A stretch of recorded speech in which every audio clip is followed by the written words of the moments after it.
Good afternoon, Mr. Dhapana, the President of CAF, Your Excellencies, ladies and gentlemen on site, as well as all ASEAN friends. Today we are talking about reopening, recovery, and resilience. So that's why let me first open my face. My presence here, I guess it is quite clear. I'm here not to talk about opening the country. Just our Excellency just mentioned about the opening of his country, Malaysia. We have seen that the first session of reopening, we talk about how this pandemic is opening itself. But my presence here simply means that it is not opening outside there, but opening inside of us. Have you opened yourself to the situations which we are hoping that we will have a situation called after COVID? I don't know. This is already towards the middle of the 2022. We are still with COVID. COVID is not giving up us easily. We hope that we can reopen our inner us to see the world in a new way after the COVID-19.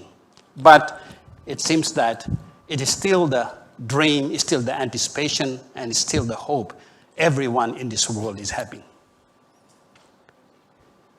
When we talk about a recovery, I guess we are not talking about a recovery of the economy. Of course, it is very important. But most important than that recovery of economy and recovery of all those things in the secular world, it is very important how we recover from the death and the disease of near and dear of every one of us.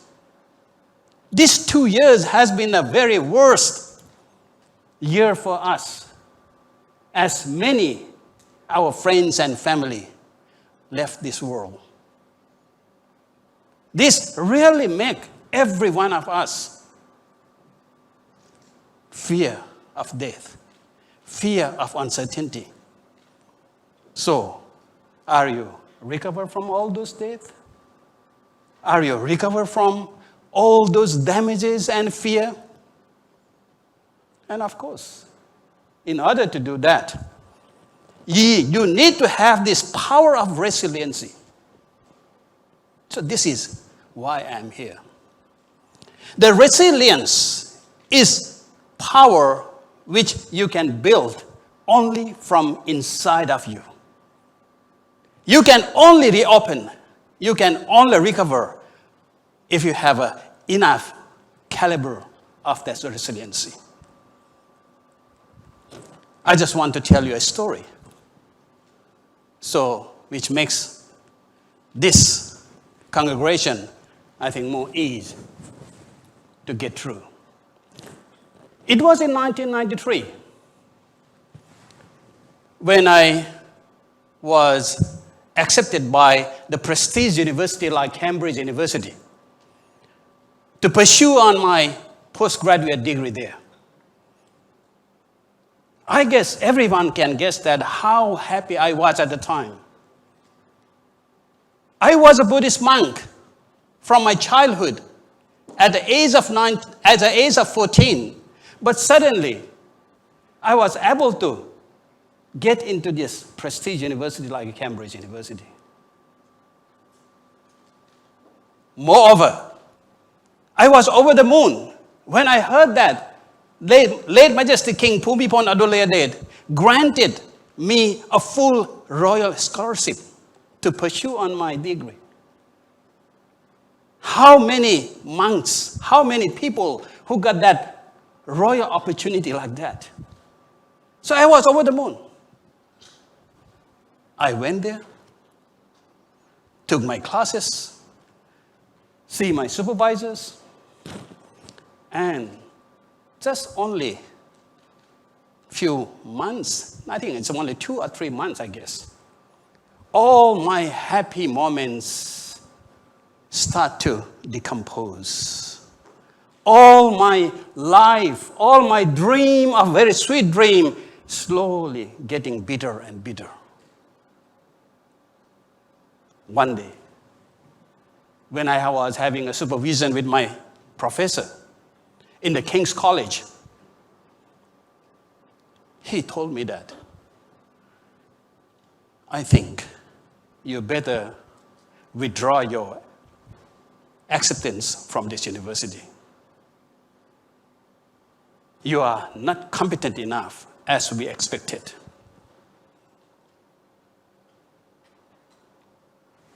Imagine what happened. I was a scholarship, royal scholarship student. I was able to get in with my IELTS grade, whatever they wanted, and able to get into the department in the Cambridge University, but just only after the 2 months. My professor told me that I was not competent enough. My competency is not up to the level they expected. But he was kind enough. He said that, Venerable, you better go back home and then improve yourself. Once you are improved, you can come back here again. I will reserve that seat for you as a token of my respect to you. Imagine, I was the only monk who was able to get there. And suddenly, with that simple word of not enough competency, all my dream, all my world just collapsed there.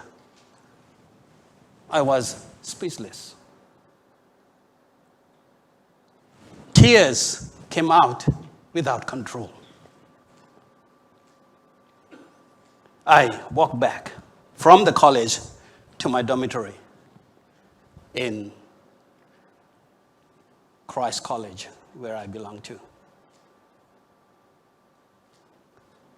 I just cut off all my communication. I was not there enough to face single human being. I cut all the telephones. I cut all the internet at the time. And the world is totally doomed for me. I don't know what to do. I was rejected by the university. I looked around. I couldn't find a single way out. When I left Thailand, it was in the news that I got scholarship. I was the first monk to be in the certain prestigious university. Everywhere the news was there. Everyone was so happy. Everyone was so happy with me.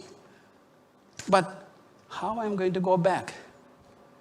University already closed the door for me. Where I go? If I come back to Thailand, how can I hold my face? What I'm going to report to His Majesty the King? What I'm going to report to my teacher, who was the Supreme Patriarch of Thailand at the time? Forget about my family. Forget about my friends and everyone who knows me. How I'm going to hold my face on? I look at all options at the time. All options are just dark, pitch dark. What I could think at the time was, should I just disappear? Should I just disrobe? But again, how am I going to stay, hide away in the UK? So just being an illegal immigrant inside the UK and trying to find some small job washing the dishes back in the restaurants? Or should I find some more shortcut way? It was so worse than I even think of suiciding.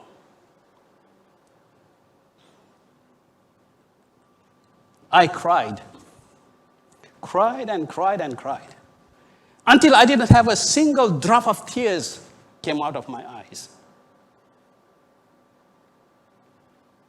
It went on for 3 days. I was someone at the time, whoever have a life crisis, people, you always come to see me. All the students in the Cambridge at the time, when they have a fight with their girlfriend, boyfriend, when they have a problem with their life, everyone come and see me. The Buddhists out there in the Cambridge, they have a problem, they come and see me. And then I was there, who is always counseling them. And I was there, facing my own life crisis. I don't know where to turn to. I don't know where should I go and talk to, apart from just trying to find way out in the dark pitch. After 3 days passed by, I don't know what to do. I just thought that, okay, if I'm going to suicide, how? I already started to think how I'm going to suicide. And I understand what is that suicide means at the time. Because I have read the news, I have read some of the article in the Oxford and Cambridge. They have a very high rate of suicide of students. And I realized that I am at that very point, very, very fragile point. But suddenly when I look at myself, I see my robe and think that, well, hang on. I'm a Buddhist monk. Hang on. I'm a disciple of the Buddha. Hang on. I'm a Sakya. I have a royal blood of the Buddha. Why I'm suddenly feeling like a loser? Is that my life is only that Cambridge? Suddenly I think of the Buddha's word. To be a true man is to be a resilient.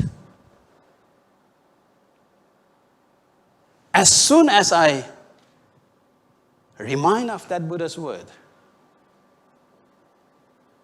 I find that there is some small light end of the tunnel. While I was in the pitch dark, I just saw the small light up there. I went to bathroom, washed my face and everything, and then I just meditate with a mindfulness. I try to look at myself. What is mindfulness? Doesn't mean to meditate and quiet sit only. But I try to investigate what happened in these 3 days. I try to reopen my face. I try to reopen what happened and try to slowly recover. Okay. I try to rewind and replay the word after my supervisor, what he said, what he exactly meant. Did he expel me from the university? Or it was my imagination which I took because of something? When I slowly flip through and rewind every pieces, every bit of incidents what happened in the 3 days with a mindfulness, with a here and now, with the present moment, I try to forget what happened, what was in the past. I try to forget His Majesty King. I try to forget His Holiness at the time, and I try to forget what I will happen in the next future. I just try to investigate me, through me at the time. And that is what I call resilient. Then I was able to see that, well, what professor said it, let me try again. So I rewrite, I just wake up and then stop crying. I rewrite my essays and then I just, with my bowl face, I took my essays and then told my professor, Professor, would you kind enough to read this essay? Give me a one chance, please. Give me a second chance, please. Resilience. Spring back, bouncing back. Instead of being shy, I just put my face. There's nothing wrong with that. My life cannot be dictated by this failure. So I went and gave this, hand over by my essay. And my professor went through. And then he said that, why didn't you write like this before? He just talked to me like the 3 days ago, what he said, it was not, he didn't say anything at all. He just said that, okay, I will, and he assigned me new job, he assigned me new essays, and suddenly, all my 3 days of my life in hell was just vanished.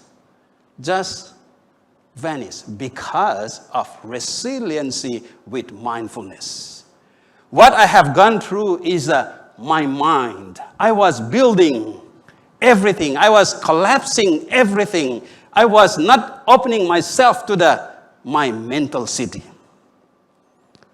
All of your excellencies, distinguished guests, you are talking about their secular city. But have you reopened your mental city?